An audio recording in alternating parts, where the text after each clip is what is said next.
राजा राम मोहन रॉय, वो दिन जिसने हिंदुस्तान हिला दिया।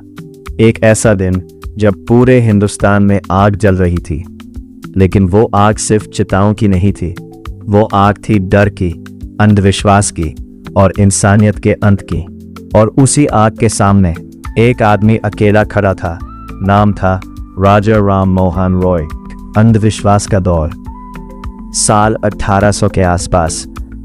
पति की मौत के बाद महिलाओं को जिंदा चिता में झोंक दिया जाता था।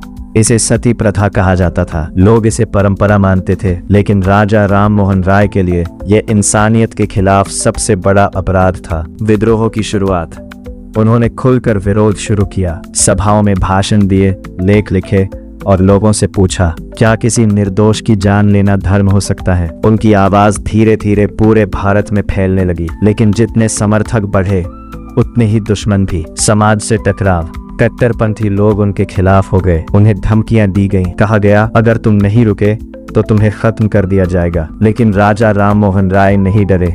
एक आदमी का विद्रोह, लेकिन फिर एक आवाज उठी। राजा राम मोहन राय ने कहा, यह परंपरा नहीं, हत्या है। उनके शब्दों ने पूरे समाज में तूफान ला दिया। मंदिरों के बाहर विरोध, सभाओं में चीखते लोग और हर तरफ एक ही नाम गूंज रहा था, राम मोहन राय। कुछ लोग उन्हें मसीहा मानने लगे तो कुछ लोग उनका दुश्मन। जब अंधविश्वास ही कानून बन चुका था, उन्होंने अंग्रेज सरकार पर दबाव बनाया और आखिरकार 1829 में सती प्रथा को गैर कानूनी घोषित कर दिया गया। उस दिन हजारों महिलाओं की जिंदगी बदल गई। एक नई सोच, लेकिन उनका संघर्ष सिर्फ सती प्रथा तक सीमित नहीं था। उन्होंने महिलाओं की शिक्षा की बात की, जातिवाद का विरोध किया और आधुनिक शिक्षा को बढ़ावा दिया। उन्होंने ब्रह्म समाज की स्थापना की, जिसने समाज में नई सोच पैदा की। एक इंसान जिसने अकेले पूरे समाज को चुनौती दी। अगर राजा राम मोहन रॉय नहीं होते तो शायद भारत की तस्वीर आज कुछ और होती।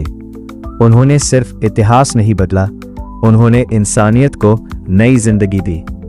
रहस्यमयी अंत, लेकिन कहानी यहीं खत्म नहीं हुई। कुछ साल बाद इंग्लैंड में अचानक राजा राम मोहन राय की मौत हो गई।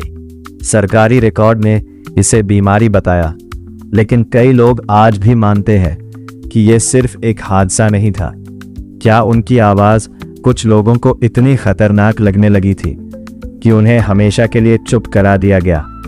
ये राज आज भी इतिहास के अंधेरे में दफन है। एंडिंग, उन्होंने एक ऐसी लड़ाई लड़ी जिससे हजारों जिंदगियां बच गईं, लेकिन उनका अपना अंत आज भी एक रहस्य बना हुआ है। राम मोहन राय एक इंसान नहीं, एक क्रांति थे।